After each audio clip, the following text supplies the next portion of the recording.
Professor, Department of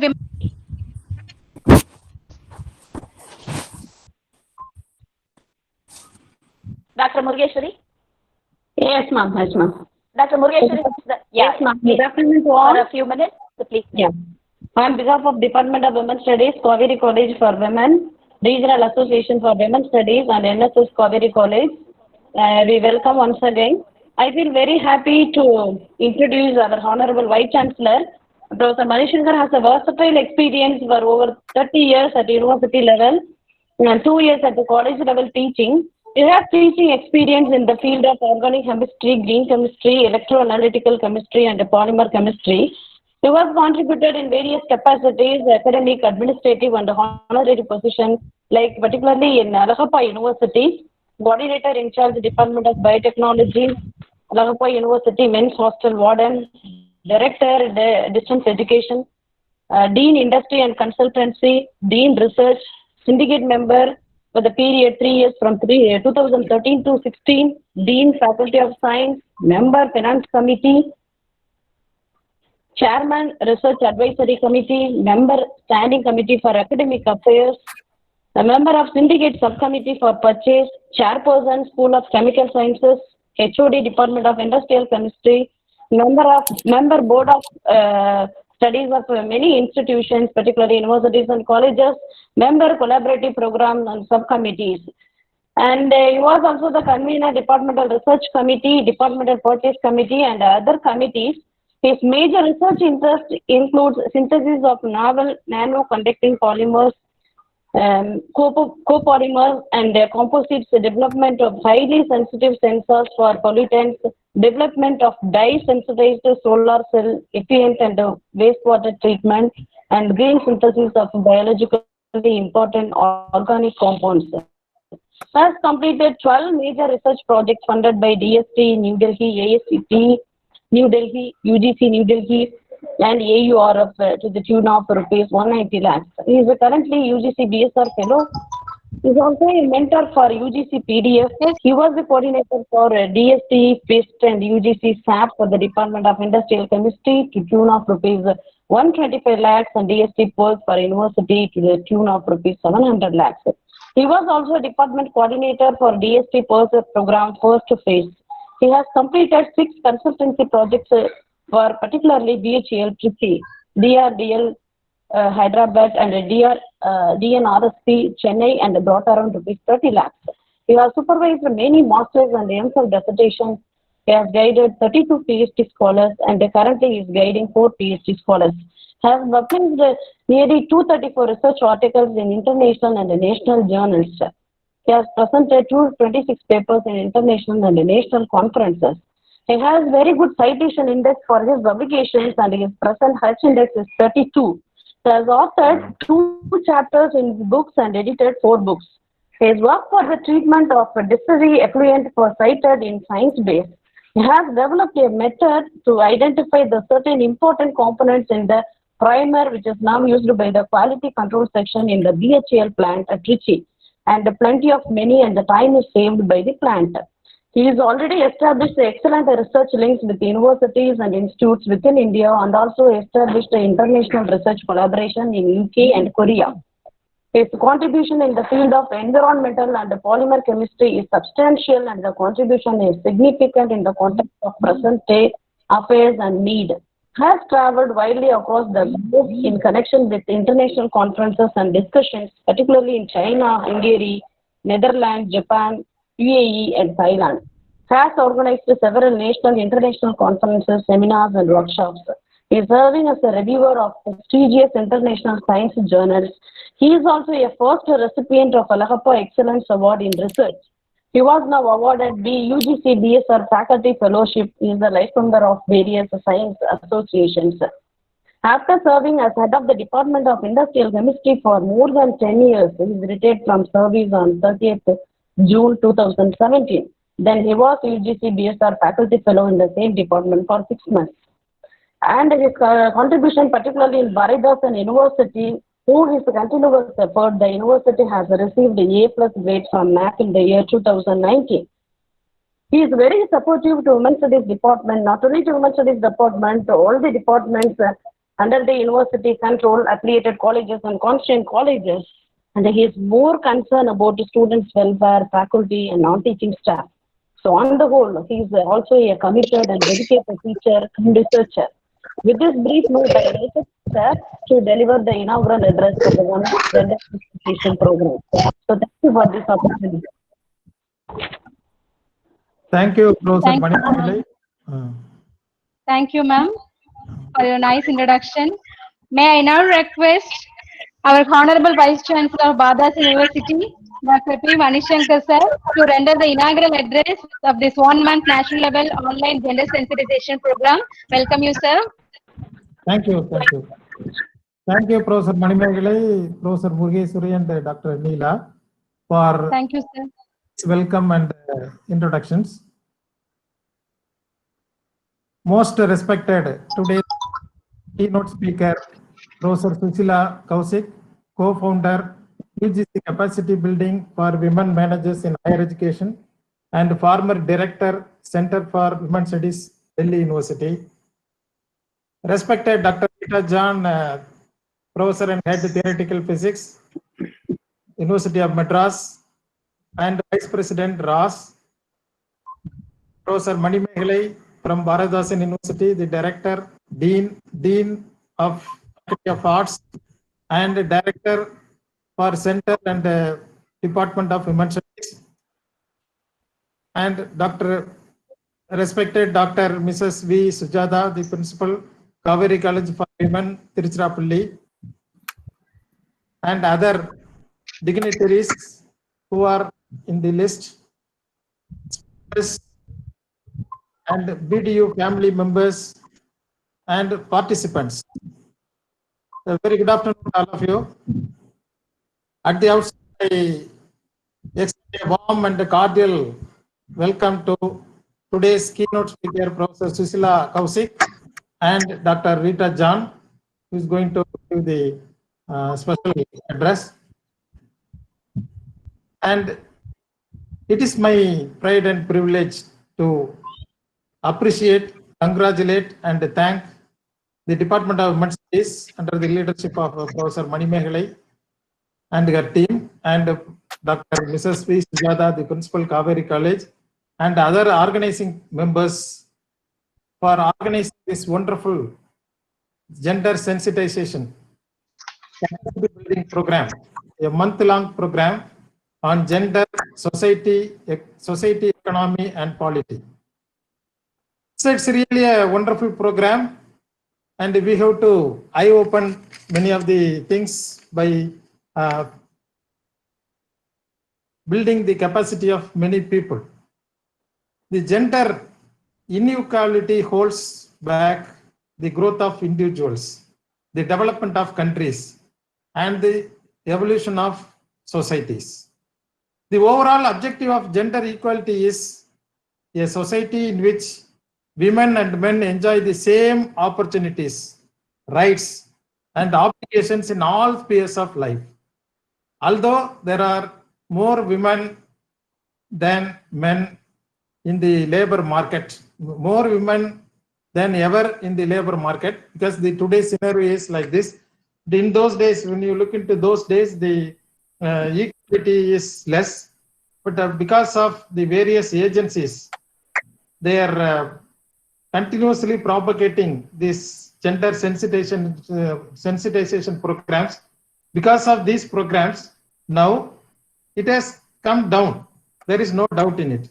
Although there are more women than ever in the labor market, there are still larger inequalities in some regions, with women systematically denied the same work rights as men. So several violence and exploitation, the unequal division and unpaid and domestic work and discrimination in public and office all remain huge barriers. This is the most important one. Of course, apart from this, we have to add some more things also, because nowadays, even though the equality has improved, still we are facing a lot of difficulties when we look into the sexual harassment. So for women and girls, irrespective of age, I can say now, that is a major problem we are facing. So ending all the discrimination against women and girls is not only human right, it is crucial for sustainable future.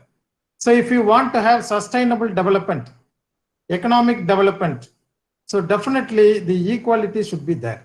Otherwise, it is not possible to achieve this sustainable development in the society or in the country. It's proven that empowering women and girls helps economic growth and development. There is no doubt in it. The gender equality is one of the 70 global goals that make up the 2030 Agenda for Sustainable Development. So for this, the plenty of committees arranged, and they have come to the conclusion that the goal 5, they give the targets. Say, I can say few because you are going to listen. Most of the experts, they are going to deliver lots of targets. So end all forms of discrimination against all women and girls. Eliminate all forms of violence against all women and girls. Eliminate all harmful practices against women and girls. Recognize and value unpaid care for women. Ensure women full and effective participation in almost all programs, not only programs, in life also. So ensure universal acclaim or access to sexual and reproductive health. So we have to give utmost importance to this reproductive health. That is also a major issue. So like this, the list is a very big list is given. So when you look into this one, when we reach this gender equality, at least in the year 2030, so definitely our goal will be achieved. That is the societal economy of the society that will improve because of the sustainable development which we can have. So by achieving gender equality and empower all women and girls, the sustainable development is possible. Once you have the sustainable development, then only it is possible for you to achieve things. So the sustainable development is the most important factor for this. The gender equality is very, very important. So when you look into these aspects, this is the right time for organizing such wonderful programs, gender sensitization, a capacity building, that too for 1 month long period, 1 month long program. So the capacity building is an important one. And the topic chosen is also a very nice topic, that is gender, society, economy and polity. And once again, I thank the organizers for arranging this wonderful program. I am very much delighted to inaugurate the program. And on behalf of the Bharathidasan University, I extend my congratulations and thanks to UGC for making such type of programs, allowing us to organize such type of programs, and the ROS and the Kaveri College for Women and the Center and Department of Human Studies, Bharathidasan University. So thank you very much. Thank you very much for your kind presence. Thank you very much, sir. Thank you, for, sir. such a wonderful address. And yeah. Thank you, go ahead. sir, for your thought-provoking words about gender sensitization. To be inspired is great, but to be an inspiration is an honor. We are honored by your presence, sir. Thank you very much, sir. May I now call upon Dr. Shubha, Assistant Professor, Department of Women's Studies, to introduce Dr. Rita John, Professor and Head, Department of Theoretical Physics, University of Madras, and the Vice President of RAS to the gathering. Yes, thank you so much for inviting me to introduce our guest. Uh, Dr. Rita John is currently working as a professor and head Department of Theoretical Physics, University of Madras, Chennai, and she is a very eminent personality in both in theoretical physics and in her domain and the women studies discipline women studies. She is visiting professor on Fulbright Fellowship at Department of Physics and Astronomy in different universities of United States, Texas University, Worth, and Texas University. And she is also published many international and national articles and edited books in her domain. And as well as very notable, her publication is in women's studies that is published and edited Empowerment of Women in Science and Technology as Proceedings of National Conference. She convened in year 2010, and also she is a resource person for various multiple invitations received from different countries like USA, UK, Australia, France, Singapore, China, Japan, and Korea. And Dr. Rita John has been selected as the speaker of year 2018 for the topic Women in Science and Research by USIEF for the Knowledge Connect program of USIEF, American Consulate Chennai. And she is a trainer for the capacity building program for women in higher education conducted by the University Grants Commission UGC by Government of India. And Professor Rita John has been involved in various women development and empowerment program. She presented the country to place including China, Chicago, USA, and delivered plenary and special talks related to women in science, engineering, and technology, and also strategies in India. Dr. John is the resource person for UGC Human Resource Development Center in different universities, particularly apart from her own domain, women's studies and research process and methodology. She has also received various awards and recognitions in her domain and women's studies. She is a recipient of various awards and prizes, particularly the very important. I here mentioned few. Fellow of Academy of Science in 2014 and Young Women Scientist Award in 2018 by Government of Tamil Nadu, and Young Scientist Fellowship Award 2003 by TNSCTC, and Women Scientist Honor in 2012 and National Science Day, and Academic Achievement Award in 2012 and Women Achiever Award in 2019 by the University of Madras. With these credentials here, we are happy to invite on behalf of Department of Women Studies and Center for Women Studies, Kaveri College and NSS. I invite you, ma'am. Thank you so much for participating in this program. Thank you, ma'am, for your nice introduction. Thank you. I now call upon Dr. Rita John, Professor and Head, Theoretical Physics, University of Madras, Chennai, and the Vice President of Regional Association for Women's Studies to felicitate the gathering. Welcome you, ma'am. Thank you very much for inviting me and also for the words of introduction.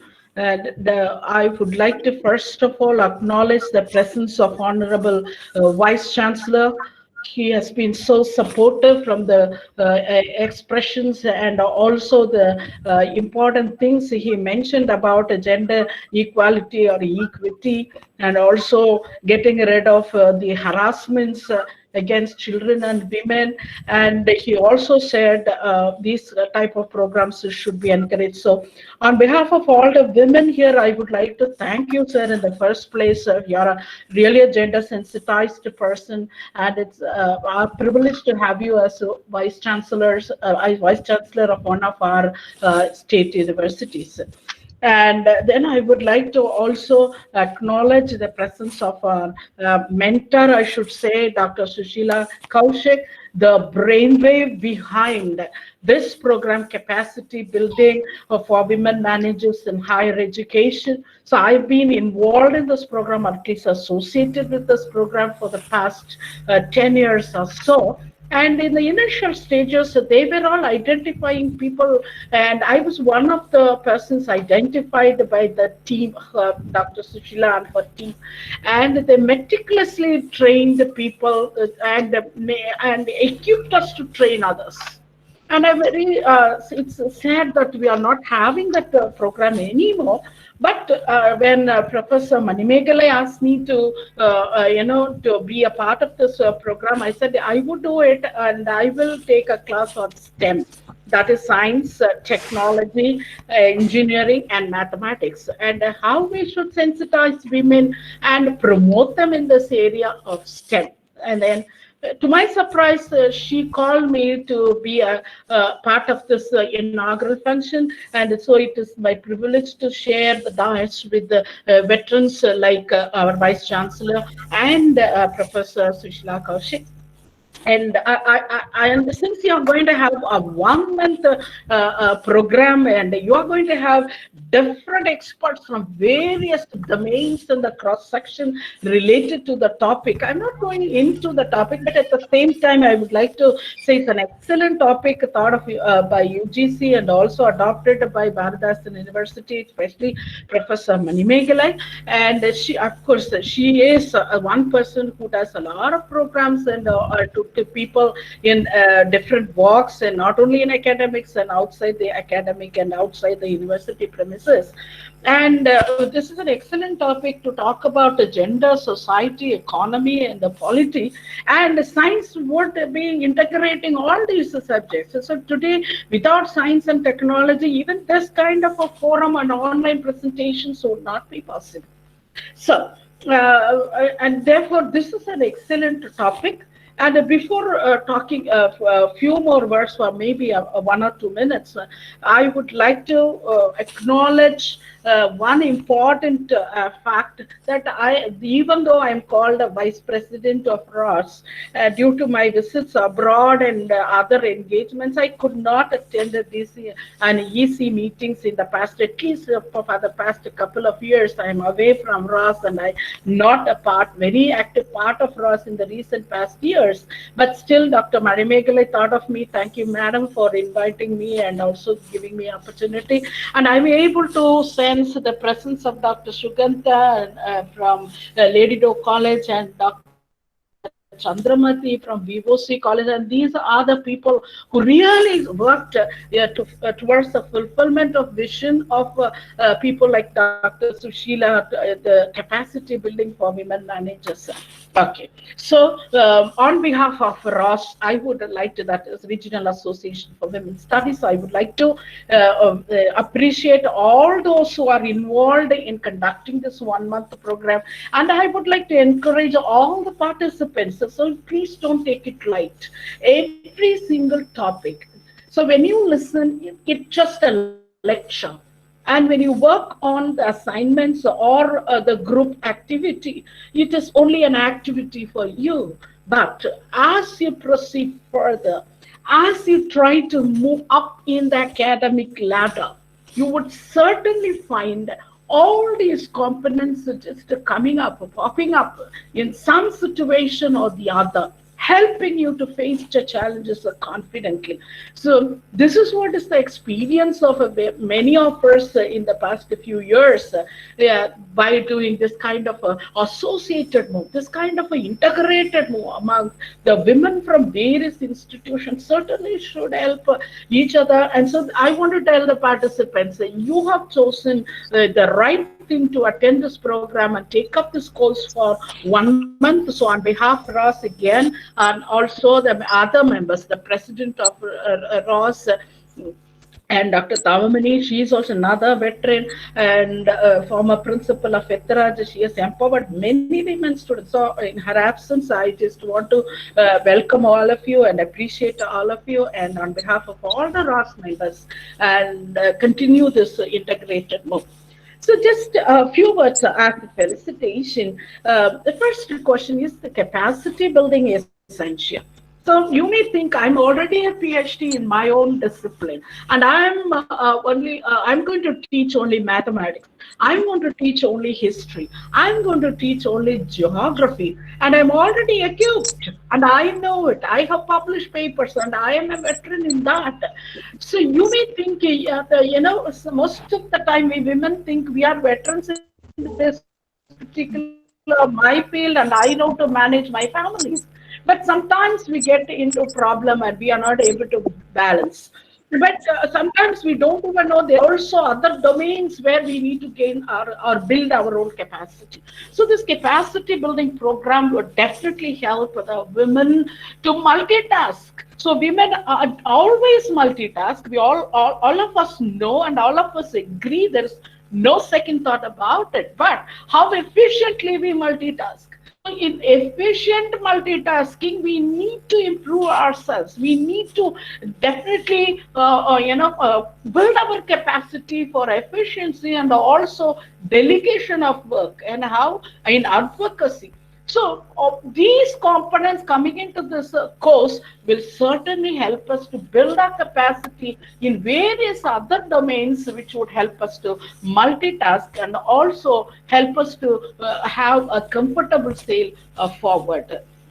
And then again, I want to tell, I might repeat my sentences when I mention about the capacity building program. I have to, because I'm benefited and I've taken a number of workshops and classes on behalf of UGC, and after that, even with Academic Staff College, which is now called the Human Resource Development Centers. In that, I take only, there are five different modules, but I take women and research. In my own experience, I have seen women being taught how to write research proposal. I have done that, and how to write research, how to make use of the technology today for our literature survey, how we integrate technology in our own domain, and how to identify journals, how to identify the indexing, what is journal indexing, what is patenting, how do you patent, and what is intellectual rights, and all these things.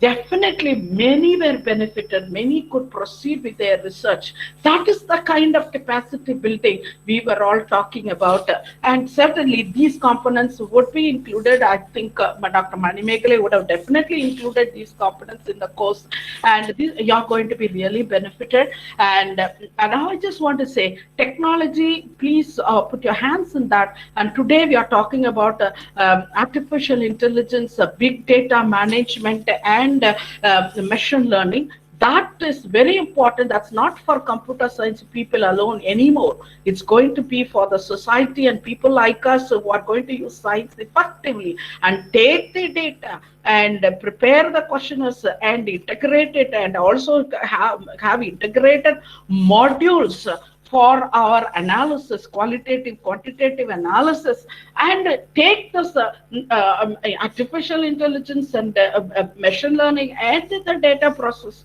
to our villages and our field work. That should be the integrated approach through such programs. So like-minded people can come together and work on it, and we will certainly be more effective, and our capacity building program should not have an end. We should take it forward, and within our own capacity, wherever possible, we should be able to do it. So social sensitization, economic empowerment, and polity, all these things would certainly be of much use, and you will have experts talk about it. So I just want to once again thank Professor Manimeghale, and also the co-organizer, Dr. Sujata, the principal of Kaveri College, and I have also been to Kaveri College. They are doing a wonderful job in empowering women students. So on behalf of all the organizing members and on behalf of the University of Madras, on behalf of the Ross, I wish all the participants a very grand success. Have very fruitful program for the days ahead for 1 month. And you have the veteran Dr. Sushila Kaushik, and it would be good for you to listen from the horse's mouth what all these things are about. So once again, I thank the organizers for giving me this opportunity. Thank you so much. All the best. Thank you, ma'am, for your motivational words, which instilled us to courage and confidence for conducting the program. No person was ever honored for what he received. Honor has been the reward for what he gave. We are honored by your presence, ma'am. Thank you very much, ma'am.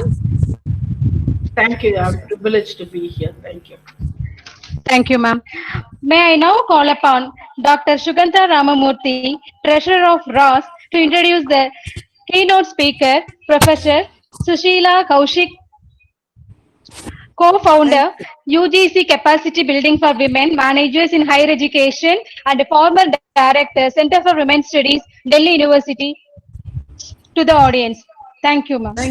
Thank you very much. It is indeed my pleasure to introduce Dr. Sushila Kaushik. I'm sure many of us here will agree that she has been the light of many of us in our professional life as well as our personal life. To look back on what Dr. Sushila Kaushik is, she started her career in political science. So when I got through her publications, because when we asked her to send her biodata, just as humble and humane person that Sushila Kaushik is, she didn't bother to send her biodata, which is extensively long. So based on what we all have experienced from her, learned from her, and are following her path, I will just share with you what she has done. From political science, connecting political science with her women's studies, she has written n number of articles about women in Panchayati Raj. She's written on books on family and rights of girls. She's written women's oppression, patterns and perspectives, and it goes on. Women in Panchayati Raj, women oppression patterns and perspectives, challenges, roles, and it goes on. She's written a number of books related to her initial core subject, that is political science. Later on, she went deep into women's studies, and she was a founder director of Women's Studies Center at Delhi University. But she didn't stop there. She went on to incorporate so many women within the entire country. That was really amazing.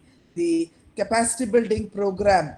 I think in the South, we were very less introduced to this concept of women's studies. It was she, I still remember in 2004, she came to Lady Dock College, and she gave the inaugural address for the National Conference on Women's Studies. And that's when she broke the news that Lady Dock College is sanctioned the Center for Women's Studies.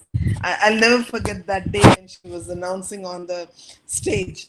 And Lady Dock College, ma'am, we still don't look back. We are really working on women's studies in our region. And we've also learned from you that we should support other centers also, and we've been doing that. So this capacity building program, which came to the South thanks to Madam Kaushik and her team, and it has reached nooks and corners of these deep South till Andaman as well. So she's written a book on girls in Andaman, rights of girls in Andaman, I think, if I'm not mistaken. So this capacity building, today, if we are all sitting here and talking about women's studies, it would have never been possible if not for the SAM program, which ma'am has initiated as the co-chair. And she's written the first book, Women and Women's Studies Perspectives, which is the foundation for this SAM program. And the kind of training that she's been giving to all of us, truly, personally, as well, I think everybody would agree that it has enriched us. Personally, for myself, I would have never dreamt of applying for a position in a central university. But after this program, I applied, I became the first controller of examination. All this would have been a dream if not it had been for the SAM program. So I would like to first of all thank Dr. Sushila Kaushik for all that she has done for the numerous women in this country. In different ways, she's touched all our lives. And that is the difference that it has made to all of us. So, ma'am, it is the right thing that you are inaugurating and giving the keynote address for this 1 month long program. We all eagerly await to listen to what you have to say. Always, whenever you come out with something, it just touches our hearts. And once again, I welcome you to give your keynote address, ma'am. Thank you very much. Thanks a lot. Thank you, Sudhir.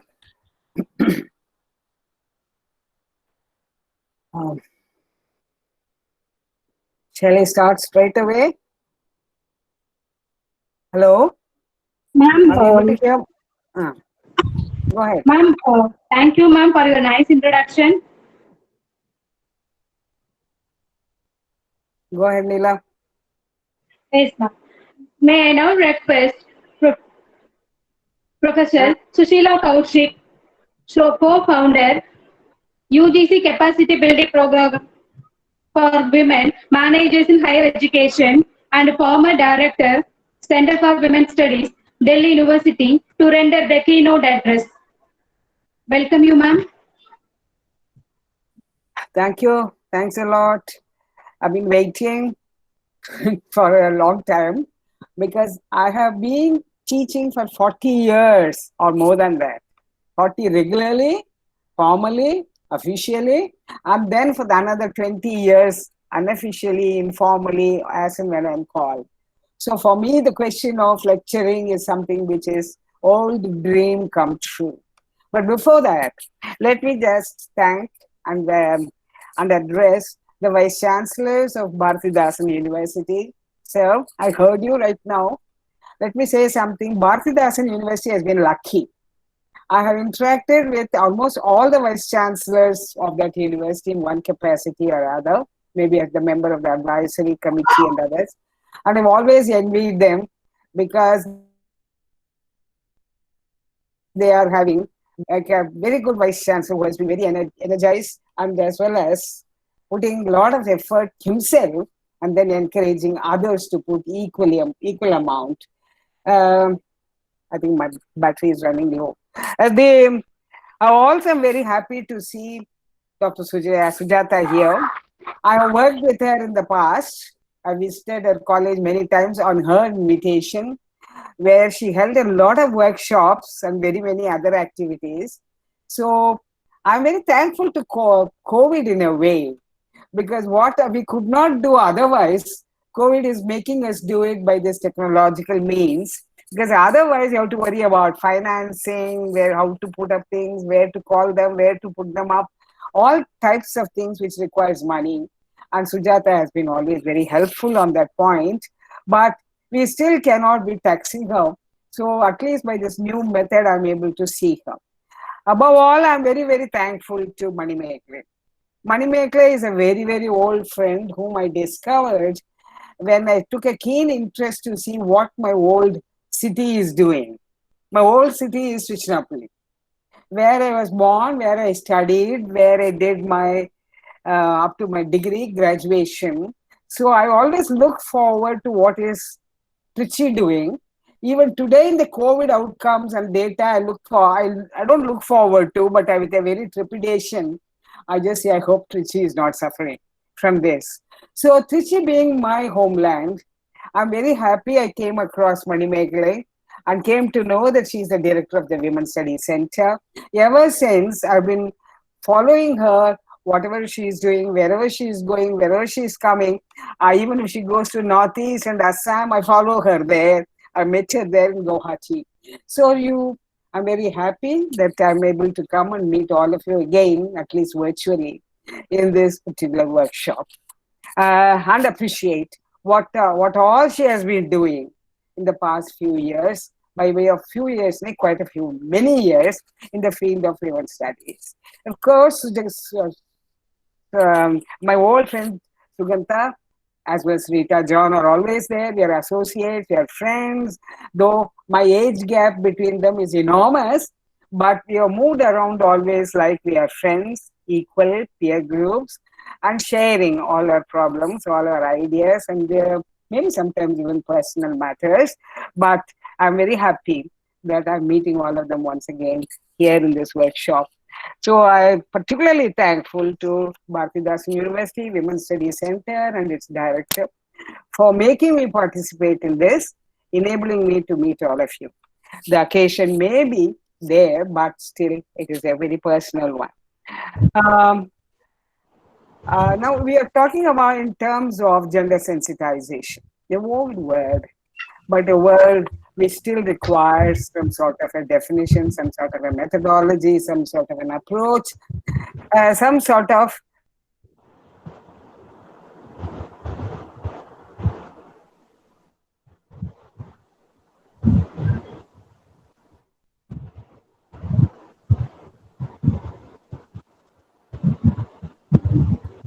Is there any problem, ma'am? Sushila ma'am? Yes, ma'am. Sushila ma'am is not audible now. Yes, ma'am. No, Sushila ma'am. Is it audible? I'm not able to hear her. She is not connected, ma'am. She mentioned Oh. her battery is running low. Yeah. You have to call her and check, madam. Okay.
hello.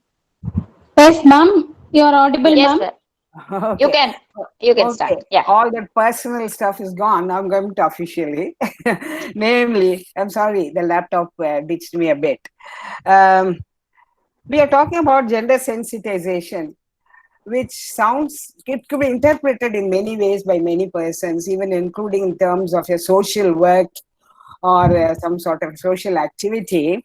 But I'm trying to make it little more understanding, because I think that before you do any gender sensitization, we must require an understanding of the women for whom we are, for whose welfare or whose development or whose empowerment we are whose equality and whose justice we want to do this gender sensitization.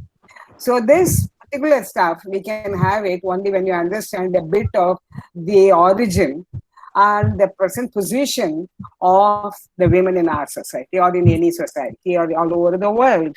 And so that in turn would mean a little understanding of women from the point of view of, or on the basis of, women's studies as such. So what we have to know is, much before we start gender sensitization, is definitely an understanding of how women live, what is their social conditions, what is their status, what are their rights, and what are their issues. That's why very often we do this gender sensitization not from the point of view of merely getting the social work concepts of equality, but in terms of the academic research, academic understanding, academic issues and questions, like women's studies as such. Now, women's studies in turn is a particular, you want to call it a subject, you want to call it a discipline, or if you want to call it a whole fundamental understanding, is a scholarship effort, a scholarly effort to know what, as I said, why and how. It's not merely just where they live and how they live and what are the conditions, but more importantly, asking questions like why. How are they not merely living, but why are they living the way they are living? What are the conditions, but why are these conditions? We do believe basically a certain amount of presumptions are here that since we are not doing women's studies as such here, so there are few presumptions that women definitely are unequal, that there are a lot of injustice which are being done on women, that women suffer from a lot of issues, and thereby both justice, equality, and other rights are being in a way denied or at least lessened to women more than it can be. I'm not comparing with anybody else, but I'm comparing with what they can get, what they're entitled to get, and from there, what they actually have or are enjoying today is something much, much lower. So the the whole issue of women's studies is why?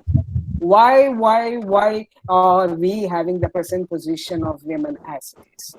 So when you go into the depth and understanding of women's position, you invariably have to come into women's studies, its concepts, its theories, and so also its, above all, a methodology. You cannot do women's studies in the same way as you can do in any other subject. Women's studies require a special methodology, a special point of view, a special perspective, and above all, perhaps, it is a sort of a biased subject. It is basically a biased subject. There is no neutrality about women's studies. It is not an objective study of women, definitely not. It is a subject which is very much committed, very much wanting to understand, very much having an aim of why women. And so there is some presumption that women definitely are not getting what they have to get in a society where they are part of at least more than 50% in many cases. So I'm not getting into women's studies as such, but I'm going to tell you women's studies is not, because many of us youngsters or others also, journalists and others, are dealing with women's studies not as asking these questions. Why we are emphasizing why and how and questions is mainly because many are putting forward a lot of figures, data, documentation, articles on women without asking these questions. They have a data, but they don't analyze it. They analyze it, but not by asking how it leads you to a position about women's social conditions. They do the social condition descriptively in a narrative way, but they don't ask you for again the question, why? So that is where women's studies cannot be just confined or limited to data and figures, how many women in Indian parliament, how many women have mortality rate, how many women give birth to how many children. This sort of stuff is not something alone we are interested in. Education, health of women are extremely important. But the next question will be, why the health is so bad? Why the education is so low? Why is it we still have a lot of girls' education denied to them? Why is it so many girls still are not going to schools or colleges? These are questions which we need to deal with. So women's studies goes much deeper than merely data as a topic. But very often we find women are stopping with mere collecting the data and giving up what we call such questions. When you begin asking these questions, especially if you're women, you'll understand it better, but men also can understand it equally well. When you begin asking these questions, then you get into what we call women's studies perspectives. It's not just women's studies. It's just not women. A lot of women do not have women's studies perspectives. A lot of women do not study women's studies. A lot of women do not think the way they should be thinking. So we have developed a certain types of perspectives thanks to our studies of women's studies, which gives you what we call the women's studies perspective. There's a way of looking at things, looking at developments, looking at events, looking at whatever is happening around us with a very specific glasses, with very difficult and different point of view. If you have that point of view, if you wear that particular glasses of women's studies, then only you'll be able to get into the women's issues and see where and how they suffer, or what is the reasons, basic roots of the present world. You will invariably then go into the particular concepts which women studies are projecting. There are a lot of concepts which women studies have. We are not going to get into all of them now, or not even one of them. But we must get into know the basic concept of women studies, patriarchy. Patriarchy is the root cause of all that women are suffering from. This patriarchy is, what is patriarchy? How does it operate? How does it manifest itself? What type of consequences it leads to, especially for women? These are the issues which are the basic fundamental cry of the women's studies, which even men can do, but I'm not saying, but women at least should be able to understand it, experience it, because they are experiencing it every day, every minute in their lives. But many of them do not recognize this, realize this, because they do not wear the glasses called women's studies perspective. So we have to see whatever we are doing from the point of view of women, keeping in view their issues like patriarchy, patriarchal forces, and then see what exactly is happening in politics, society, economy, etc. That's why we are very happy that the gender is related here along with society and the economy in this particular workshop. Gender cannot live away from society and economy. Economy and society cannot be analyzed without gender. So it's a very highly integrated type of a theme, which I'm happy the present workshop is doing it. At the same time, the present workshop is also talks in terms of capacity. Capacity building. Two ways I'm happy about the capacity building. One, as all of them refer, we worked for full 20 years almost on this whole exercise called capacity building of women, and for leadership, decision making, management, and administratively top positions, breaking the glass ceilings, etc., etc. But we also believe that women capacity building is needed if women have to break this patriarchal shambles in which they are being dragged into all the time. So how do we do it, or how have we been doing it? In trying to do this over a period of time, not merely us as scholars, even our state as a government of India and other states, or all other agencies, have been adopting a lot of approaches, a lot of methodologies, a lot of reaching out to this. As early as 1974, India has a history of nearly 50 years of women's studies, even though the centers came up much later. Almost from 1974, when we had this conference at Mexico, the international conference decade, for the whole world, but definitely we in India became very aware of the need to do something. Not only aware of women's condition, but also the need to do something, some action, some development. So we started with, the government, and a lot of women's studies scholars, started with what you call the Status of Women Commission in India. This was in the year 1970. And they came out with a document or with a book or whatever you want, treatise in my view, called Towards Equality.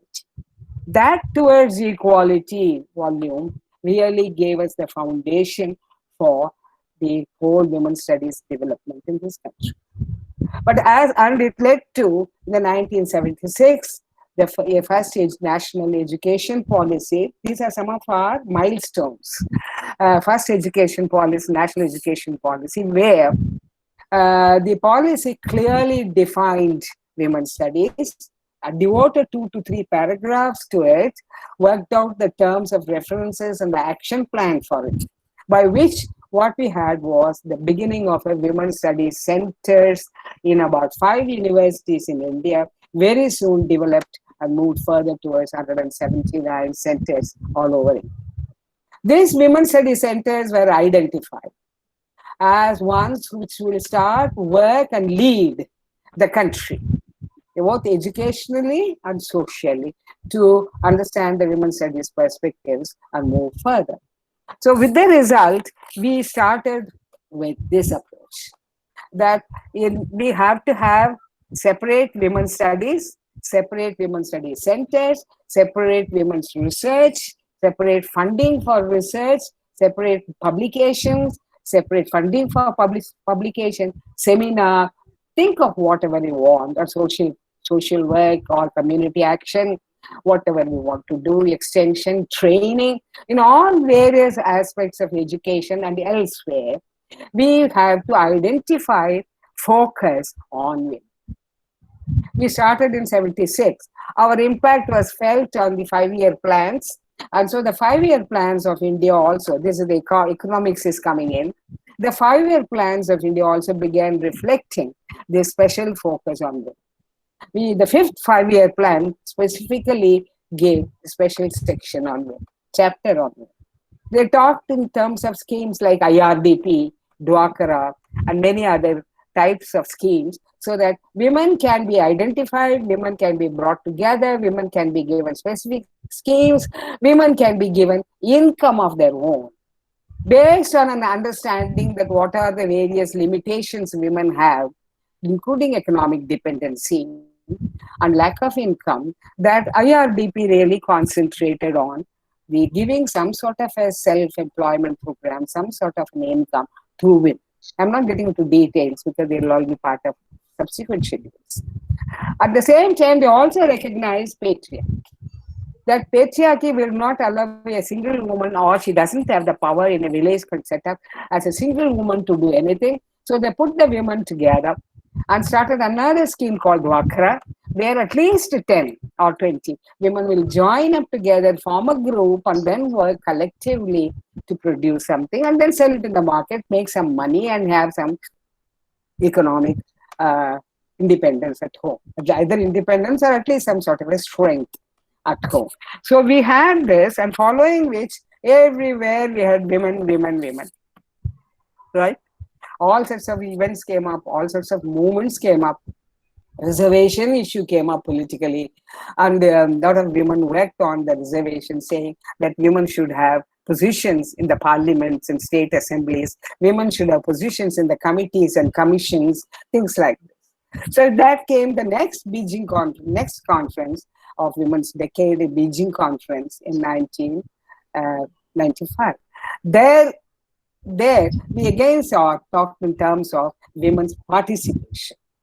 Women being in various positions and participating in various positions like committees, commissions, and others. So that it is not merely just a sort of you are given something and there's something like a beneficiary you became, but you also sit and participate in decision making and many other issues, distribution, many other issues. But even then, we talked in terms of focusing on women. All our policies were women focused. All our policies, if you don't mind saying it at my age, I can say it without any mistake, they were women segregated. They specifically segregated the women and then gave them policies and benefits and work and development, everything else, but treating them just as women and treating them with whatever capacity they have, try to use it how much. So you have almost the beginnings of what the government had a perspective plan for women. But even this perspective plan for women, this was a volume for women, by women, and submitted it to the Prime Minister of the country at that time for undertaking various types of reforms, policies, for whatever else schemes for women in various fields of public life as such. But in all these things, the approach remained the same. It will be specific scheme for women, specific benefit financing for women, the beneficiaries will be women, the committee members will be women, and ultimately the assessment also is by women. We did get some benefit. A lot of women did get some sort of an income, some work to do in the villages and cities. We did have a lot of debate coming up about women's political rights, particularly reservation rights. We began voting in the elections much more than ever before. And most important being the income to their hands. And socially, we were beginning to be somewhat, politically and socially, somewhat, I'm using the word somewhat, recognized, seen in the politics of the country. But even then, we found the results were not too many. After years of doing this, almost for 20 years of doing this, from 1970s onwards, we still hadn't reached anywhere. You have debates, you have, for every one step you took, or the government took, there are 2 steps backward, which push the women back into the family. Whether it is a IRDP or Dwakra or any other thing, we really couldn't get out of the most important foundation of the men's rule, men's domination, namely patriarchy. Nothing could shake that patriarchy. You got some income, all right. It might have come to your help. No, it went to the family's help. You might have got reservation, but it didn't come to, not reservation, at least politically picking you up. But then that also didn't come to your benefit. It went to the family's benefit. Again and again and again, the most important aspect of a woman's life, then perhaps even now, is family. The first priority for a woman was family. Even the Constitution of India, I'm not one of those who's anti-constitution, I'm very much for a constitution. I'm a political science professor. Even the Constitution of India very often looked at women either as a mother or as a wife, never as an individual by her own rights. She was an individual when it comes to right to vote.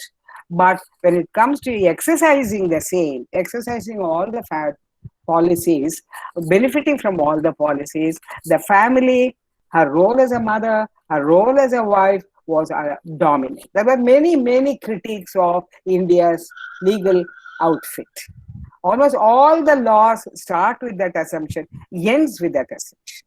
All the judges have this pre-notion that women basically belong to the family, to the children, or to the husband, or to the in-laws, or even perhaps your own parents, and you have a duty to all of them. So you have to perform that role first before you assert yourself as a citizen or as an individual as such. This prejudice, as we call, or these preconceived notions, as you call, or this inherent, innate views of women has become so strong in us, in our community. Especially in India, the community life is much, much more important than the individual life. Sometimes it's very good, but has become so that even the judges, even the laws, even the constitution began treating us only as a part of this community, as a part of the family, with duties primarily towards the members of the family as such. Joint, extended, whatever may be the family type, we are responsible for the goodness of all the family members. So that thing didn't go. That sort of a foundation idea about us women didn't go at all. So many of them began thinking, why? Why is it?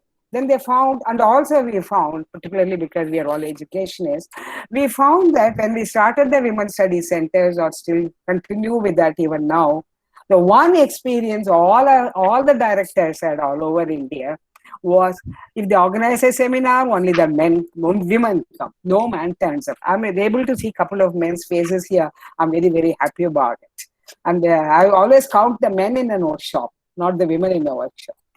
So the women alone attended it. Women alone prepared the papers. Women alone presented the papers. Women alone organized it. And women alone got the funding from the Vice Chancellor. No women's study center except twice, 2. In entire India over the past, how many years now, 30 years, have been men. Trivandrum had its founder director, a man. Orissa, Bhubaneswar had a founder director in man. All the rest are women only directors. All over India, all the time for the past 76 onwards. So that shows this whole thing became women only issue. It's only for women to deal with women's issues. It's only for women to bring about the changes in women's conditions. It's only for women to work for the development of women. Men have no role, no responsibility, and they don't have to worry about it. They are very happy when the women work, and they can at the most give you a supportive role if they are in a position to do, like a vice chancellor or a head or a dean. They help you out. Beyond that, men don't believe they are part of it. They don't get involved in it. Even at home, when I am in a women's study director or working on it, it's my affair. I don't ask them much help. Today only I took the help from my grandson, but I don't ask for much help from them. And okay, we'll support you. What do you want to do? That beyond that, the sensitization doesn't go into the men, even of our own families. So that is why we are stuck. Up to a particular point we are able to reach, then we get stuck. And then at a time of crisis or at a time of our own advancement, we find the help is not coming forth. We move somewhere, we become principal, we become head, we become vice chancellor, but the family is where it was, and I am where trying to move forward. Right? So that is where the challenges for women become even more. The patriarchy becomes even stronger at such times. Then, let me put it very nicely, very badly, that if you don't work, if you don't go out of the house, you sit and do the household work, you do all the cooking in the house, everything look after, the patriarchy does not show itself so much because you're following the patriarchy's orders. But if you try to move beyond a particular point, try to become something, try to move out of the house, try to write a book, want to concentrate on it for at least 3-4 hours at a stretch, you are not able to do. Because then you come begin clashing with the patriarchal norms, rules, and requirements. So then the challenges become too many, too much to us.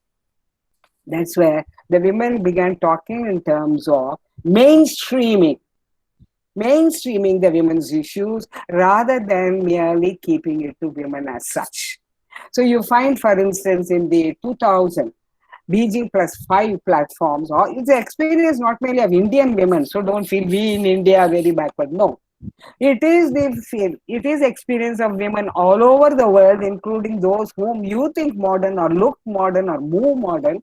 For them also, the reality of life is the same patriarchal model, day in and day out. That leads to different types of consequences in those countries because the culture is very, very different there. So that's precisely the reason why the Beijing conference, the 2000 conference began to talk in terms of the mainstreaming of women, bring the women's issues into general fold. Don't make it very segregated and keep it only to women. Bring it to where others and the men and the other women are also involved. Because when I do women's studies as a director in Delhi University, if I go and ask, any issue is women's studies director's issue. And other women, leave alone men, other women, other directors keep off from that. So unless you are a personal friend, make a special attempt and give them a role, other women will not even attend your seminars. No curiosity even is there, what are they going to do about women? So we brought it to the mainstreaming of this. So we had another approach called the gender mainstreaming. But even in gender mainstreaming, particularly in India, we adopted these various sort of setups. For the economics books, it's important. We had something called gender budgeting, gender monitoring, and financing of women's issues. The government of India adopted financing for women's development, a separate component called the Women Component Plan, and allotted a certain amount of quota for them, saying 1/3 of the budget of every institution which receives money from central government, but also perhaps others, should be allocated only for women. And that should be budgeted for. It's not that my Manmohanji, I just do it, take this money and go away, something like a charity. But it should be budgeted beforehand for programs, and it should be monitored afterwards and mentioned in the budget and monitored afterwards by the proper authorities, so that the money would come to the women's programs or will go to the women's development. In the same way, we also came politically across the whole 73rd, 74th Amendment, 1992-93 came into being, where you allotted a certain quota for women in by way of Panchayati Raj, our municipalities and corporations and Panchayati Raj institutions. We haven't got it for others above that level, but still, It also became a little sensitization, because then later on we found that the many governing bodies began thinking of why at least one woman in the governing bodies, one woman in the committees, so that that's our representation. It also came in handy because in many corporate sector, having women in the board was not there at all. The Birla organization never had a woman. I don't know whether Tata's had any woman. No other. It all this came about only about 5 to 6 years back, when, for whatever reasons, maybe personal reasons, maybe opportunity reasons, that women began coming into the board. As in Panchayat Raj, as in boards of the corporate bodies, as in the committees and commissions, this came in not because of any sensitization of men, not because of knowledge of women's capacity, not because they thought women will contribute. They have an innate capacity, they have an experience, their ability, so they should be in our board and management and level, but because of family reason. In India, family is very, very strong. So you bring your own daughters, you bring your own daughter-in-law. In Panchayat, you bring your own daughters and daughters-in-law as candidates, because you have been deprived of, the seat has been reserved for women. So instead of getting other outside women, you bring your own women into it in your own position, because after 5 years, they will leave and go and you can occupy it. So it is keeping the cushion hot, as they say. So again, it became the family, the patriarchy began acting on this. So again, we couldn't get rid of the patriarchy. Again, we couldn't get rid of the family connections. Again, we couldn't bring in open field for many people to come. So again, it makes us believe that how exactly we go about promoting the women, what can we do by way of women's studies to improve it. Anyway, that is where, in a way, many of us have begun believing, after all these experiences, after working in all these fields and writing on all these fields, fighting for all this, like reservation and this and that, many of us have begun believing whether these were sufficient. I'm not saying whether they were correct. They were all correct. Segregated approach was needed and still is needed. The mainstreaming was there, needed, and still is needed. But is it enough? Can we move further, work out something?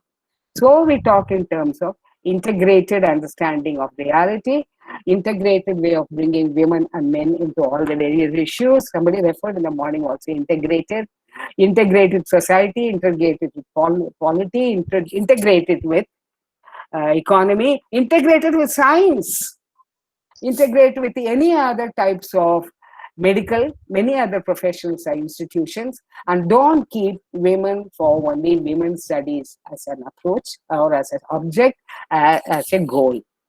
Put it everywhere, bring them everywhere, and do it as a part. If you are part of a society, you should be part of not merely sociology, but even of medicine. Right? So this integration began coming into our view and thinking much, much later, only of late, very, very recent. How exactly we do it?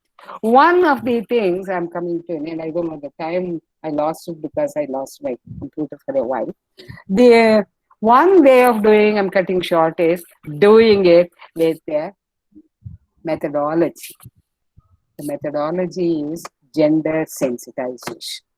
You cannot just go about saying integration, integration, integration without telling what to integrate, how to integrate, why to integrate, what is not there in the present position. If you can't do all this, you can't do integration. So you are talking in terms of not merely doing what, but before that, creating the conditions for doing something. What we are working for is creating the atmosphere, creating the conditions, and then let people think about how to integrate the women with whom? Women with the society, women with polity, women with economy, and women with men. They are there everywhere. They have taken a lead on us over that for centuries. So we have to reach that place as quickly as possible. Can we do it? I recently came across an app. Somebody forwarded it. I forwarded it in turn. I sent it to Moneymaker. I hope she has seen it. There's a big tree, there's a man and a woman below that. I liked it immensely. They have used our method. Just go back, Manimekalai, and see that. First, it's a question of Yeah, I have seen, I have forwarded to many. right. The final position. yeah. See, then finally somebody brings a ladder and put the ladder Yeah. and then ask the woman to climb up so that she can come to the same level as a man in order to take out, say, mango. But that is a ladder. That is not her own power. It's the power of the ladder. She goes up. So even that is not good enough. Then finally, the man and the woman have understood that they are equal. There has to be what you call a gender. I don't know who sent it to me. No name was there. Gender balance. I thought this is something which all of us women studies persons should know. That and this at the same time, Manimekalai spoke to me on this. I thought so. Segregation won't help. Mainstreaming won't help. Giving a special help to women as beneficiary or something will help. All of them will help, but all of them will not reach the final goal, which is justice, rights, and equality. For that, we need to have gender sensitivity. And for gender sensitization, particularly being women's studies and part of the university setup, what can we do? How can we go about doing it? I try to finish it by 4 o'clock. The one way of it, we have a responsibility for this gender sensitization. We have to play a leadership role for this gender sensitization. Not merely we do, because education ultimately is the one which converts and changes the society. In national movement time, I'm very fond of saying this, national movement time in 1920s and 30s, the independence was not talked about. It didn't come from morchas and this alone. It came from the classrooms.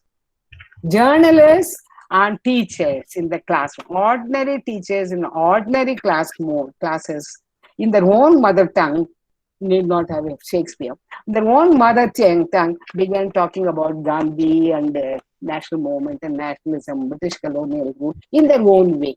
Whatever subjects they were teaching, irrespective of it. From there, the whole nationalism emanated. So the action started from the classroom. Same way, gender justice and equality will have to start from the classrooms. Classroom is the best action point. It's the best place where we really carry and permeate our ideas and change the world. So our syllabus has to reflect this gender sensitization. Our exam questions should reflect on gender sensitization. Our research should reflect gender sensitization. Our publications should, not as a part of women's studies books or as women's studies paper or women's studies research, but as a part of a general research, general subject, general. I for a small thing, was a head of a department for a very short period, 3 months, 3 years. I had the capacity and the power to see all the question papers of all the paper setters. We had a small moderation committee or whatever you call it. I'll take up all the question papers. The first thing I'll see is there a question on women? I can't go about telling all the teachers sensitize and teach. Teachers are autonomous in their classrooms. I can't do much about them, what they teach in the class. But I was powerful in the exam papers. So I used to put a question from their own sub-syllabus, from their own teaching, from their own books, fitting into their own this thing, and I'll ask a question there. I had the power to add 1 or 2 questions and delete 1 or 2 questions. It's a committee, not me alone. So the committee did that. Gradually, the students came to know that questions on women will be asked. The teachers came to know we have to equip our students to answer that question, right? So then they began teaching it also. They began understanding it also. They will come to my library, men will come into my library to read in order to teach that particular topic too. So that's one way of gender sensitizing the male teachers and male colleagues. Seminars, we always we only identify the women's names by way of either resource persons or by way of audience. There was a movement in the West, in feminist movement, which believed men should not be asked to head the organization. Men should not be invited to the workshops. Men should not be the resource person. Why should men be there? We should be only women. I don't think we agreed with any India at all. So the very first Indian Association for Women Studies executive membership, we had men. And we had able men among our mates, like Professor A.R. Desai, if you know, if you're a sociologist. Professor Upendra Bakshi, if you're a legal person. They're all as feminized in their thinking as we were, or even better. So we must involve these people, men in the resource person, men in the audience. Then even men will begin attending our workshops. Not say, oh, there are women who are sitting there and bashing the men. That should move away, and we must involve men as much as in teaching. So make the women's studies papers compulsory, not optional. Make the question papers compulsory, not optional. Then everybody will go along with us in this. And all the workshops which we do should have as many men as possible. We try to invite them, we try to get them, maybe give them a little incentive to come to our workshop, a certificate or something more than them to them. So that that's the only way to reach men and women in gender sensitization. Gender sensitization is not for those who are already sensitized. All our workshops are for those women who are already sensitized. All our workshops are the girls who are curious about what you are going to say. But let's make the men also curious what we are going to say. And then see what it is. There was a final instance, I thought I had a success once, when I organized a huge march, protest march, long back, for against violence against women in the universities. Teasing, rape, molestation, or whatever you may say. At that time, sexual harassment as an issue was not a legal action at all. Then I had a group getting formed. I heard about it. There was a boys of MA final joined up together, and they men against violence against women. The group came up, and when I had the morcha, they stood in the front and led the march. Led the morcha. I had a lot of men in our various organizations who joined them. And our vice chancellor was the one who sent a word, Sushila, I cannot join because suppose we break any law and police arrest you, who will liberate you? So I'm waiting in the office to hear about it. So I said, shut up. You should have come and led. Nobody would have arrested us then. But anyway, he was a very powerful support. And we did find a lot of men joining up in Delhi University at that time in the women's movement and doing things for women. That I call is integration. That I call it gender sensitization. So let's move towards gender sensitization. I'm happy Manimekalai is doing it. I also heard another experiment. It was in Bangalore University. Then one of my friends was a director. She used to make a group of women and men, students, and make them go from college to college to college, hold a workshop of one day. And they call the students to listen to them. The boys used to talk, the girls used to talk, the audience used to consist of boys as well. If you put the boys as resource persons, the boys will come to listen to you. At least wanting to see what do these boys say. So she did this as a part of a gender sensitization program. I don't know what happened to it after. The only thing about us is we all do it for a small time and then give up. Manimekalai doesn't give up. Sujata doesn't give up. But they both go on and on and on. But many of us, in one form or other, we are doing it. We don't give up because women's issues, women's studies is like a leech. It holds on to you, doesn't leave you. It remains with you till the very end. So none of us have really given up. None of us have really retired. None of us are really tired. You don't know my age, but I'm not tired. I'll still go on leading like this. And so I'm very happy that the UGC is keeping the women's studies and action alive by having this gender sensitization workshops and keeping the title capacity building continuous, so that we can come back and do that perhaps once more. Little later, somebody said, why don't you do it again? Yeah, Rita said it right now. I think we should do it, at least for a time period, 3 years or 5 years. Now we don't even have planned periods. So at least for 2 years, 3 years, the UGC or without UGC, others. There are examples, Rita, who are doing these capacity building workshops without UGC support. We went, the same old group which started this, 5 of us in our 70s and 80s. We went to quite a few institutions in India, essentially Institute of Technologies, NIIT twice, Mysore College of Engineering once, and many other places, and did this capacity building workshops for 5 days, or some place even 6 days we did it. All the participants were engineers, but they were women. There was not a man engineer, male engineer, but all of them were women. So we are still continuing with those who really feel the need for it and understand it. But only thing is, depends on the support which is being given by the authorities of the various institutions.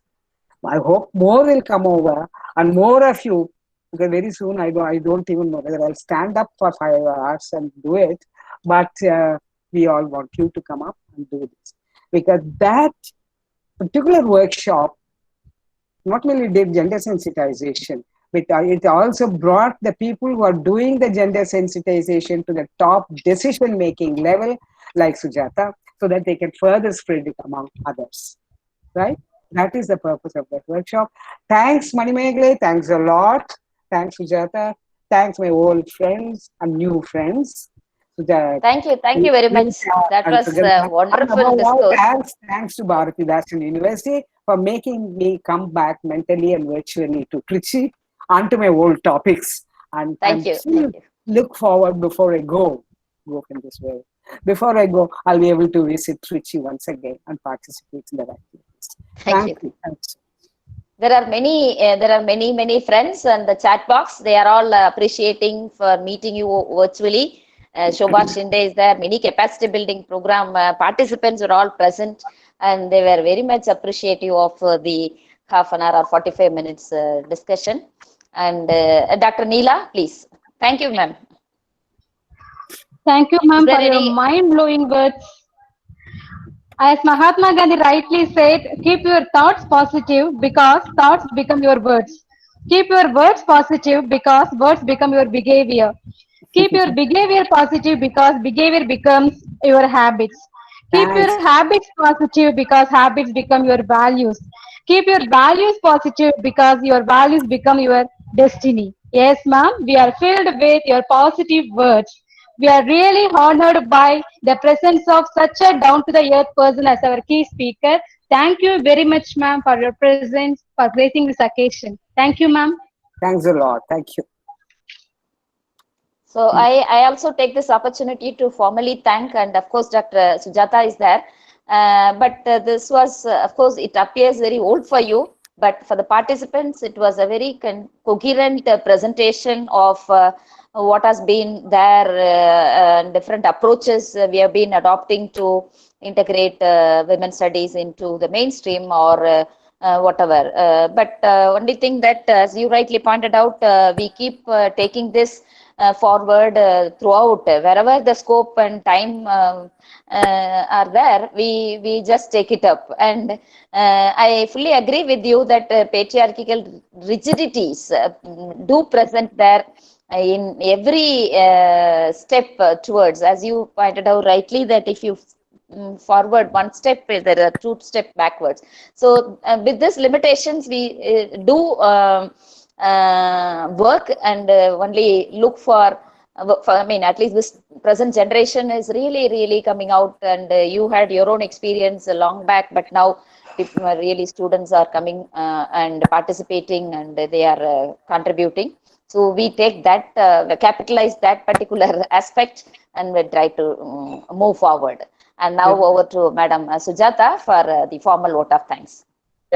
Good evening, all gathered. Now I request the towering personality of our college, is none other than our dynamic Madam Principal, Mrs. B. Sujata, to render the vote of thanks. Welcome you, ma'am. Good evening to one and all gathered. Let me first thank Bharatdasan University and particularly Center for Women Studies and Director Manimekalai and her own. It's a very wonderful opportunity because we are going to have this 1 month particularly program. But anyway, when we started this program till now, it's very excellent. All the speakers spoke very well. This junction, thank first of all our Honorable Vice Chancellor, Dr. Shankar, for extending this inaugural address. Thank you, sir, and staff of Kaveri College for Women and Center for Women Studies, Bharatdasan University. We thank once again our Vice Chancellor. And let me thank the keynote speaker. This area, Dr. Sushila Kaushik. Many times she visited Tiruchirappalli, particularly Kaveri College and then Bharatdasan University and other centers in Tiruchirappalli. You were inspired, and what we learned from the day one when we met you long back. She's none other than Lady Dr. Professor P. Sushila Kaushik, co-founder, UGC Capacity Building for Women Managers and Administration, and the former Director of Women Studies at Delhi University. Thank you, Madam. And let me thank Dr. Rita John. She too also not new to this our area, and she visited our institution and the Bharatdasan University many times. And she is the professor and the head Department of Theoretical Physics, Chennai Madras University, and she is the Vice President of RAS. Thank you, Madam. And I thank particularly Dr. Manimekalai. She won't sleep, and this is the brainchild of Dr. Manimekalai. And she only insisted, that's why we joined together and we extended our own technical support for extending this wonderful 1 month program. Let me thank Dr. Manimekalai and her own colleagues, Dr. Manimekalai, Dr. Shubha, and I thank particularly Dr. Suganta Ramamurthy, and she also associated many times with all our activities. I thank you, Madam, and I thank all the organizers and particularly all the participants, those who are extending wonderful time with us for this extended, this 1 hour, not 1 hour, more than 2 hours program of inaugural session of this 1 month program. And particularly, this is going to be very great success and with the able support and guidance of Dr. Sushila Kaushik. Thank you once again, all of you. Thank you very much. Thank you very much, ma'am, for your continuous support and encouragement throughout the program. You are the prime example of the proverb, where there is a will, there is a way. Thank you, ma'am. I thank Dr. Neela also, and she's the instrumentalist for this program. Dr. Neela and Matilda, thank you. Sorry, thank you. Thank you, ma'am. Thank you, ma'am. Okay, now the guests can take leave, and there are some instructions for the month-long program for the participants. So I'll just do that, and if there is anything left out, Dr. Neela will supplement. So I once again thank all the guests who are present here to kindly take leave, because this is going to be for the participants. Thank you. So participants, please stay back, and we are going to give you some. It has already been shared there in your WhatsApp, but still I present them. So all of you may kindly, of course, today you have already adhered to that.